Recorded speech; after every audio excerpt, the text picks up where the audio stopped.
Bercuti raya di Korea. Menarik.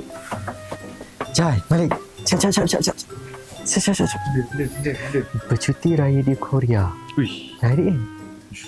molek kok. Kan? Molek kok. Cak mana Mi? Mi? Pagi mi. Mi. Cepat. Mi. Oh, Tengok ni. Jom. Bercuti raya di Korea. Menarik. Kita boleh rasa vibe-vibe anak perantauan ke? Jom Kan? mi. Jom. Sekali setahun mi. Oh. Sekali mi. Menarik. Alah, gaji masuk kan nanti? Siap awal mi. Ha, Memang Menarik. kita boleh rasa vibe-vibe tu. Tengok ada salji, ada musim bunga, so melawat tempat menarik. menarik. Menikmati suasana raya dan keindahan musim bunga. Jom lah mi. Jom. Setahun sekali mi. Ha, Kita pun dah lama duduk Malaysia mi. Tak apalah macam ni lah. Kita balik lah. Orang. best. Dah mi. Confirm mi. Kita balik. Shouting jadi mi. Okey, insyaAllah.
Tak boleh jadi macam ni.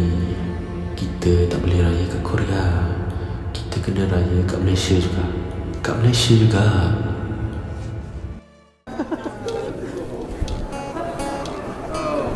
Walau di zaman mana pun kita beraya, kunjung-mengunjung dan bermaaf-maafan sesama tetangga mampu mengeratkan silaturahim. Kekalkan tradisi, teguhkan persaudaraan. Kunjung-mengunjung, raya pasti meriah. Salam Lebaran daripada kami seluruh warga kerja Perpustakaan Al-Wati Kubillah. Kami ingin mengucapkan Selamat Hari Raya Aidilfitri. Maaf zahir dan batin. bye.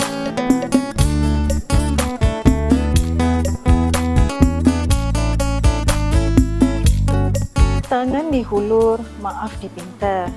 Elat silaturahim sesama kita. Moga gembira di Lebaran ini. Salah dan silap harap dimaafi. Kami dari Perpustakaan Al-Wati Kubillah, Kampus Purbatan, ingin mengucapkan Selamat Hari Raya Aidilfitri. Maaf zahir dan batin. Kami dari PWP Kampus Pusut ucapkan Selamat Hari Raya Aidilfitri. Maaf zahir dan batin.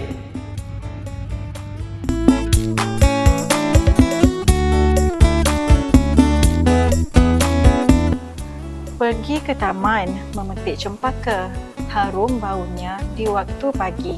Aidilfitri tiba membawa bahagia. Salah dan khilaf mohon dimaafi. Kami daripada Perpustakaan Satelit PWB Hoza ingin mengucapkan Selamat Hari Raya Aidilfitri. Maaf zahir dan batin.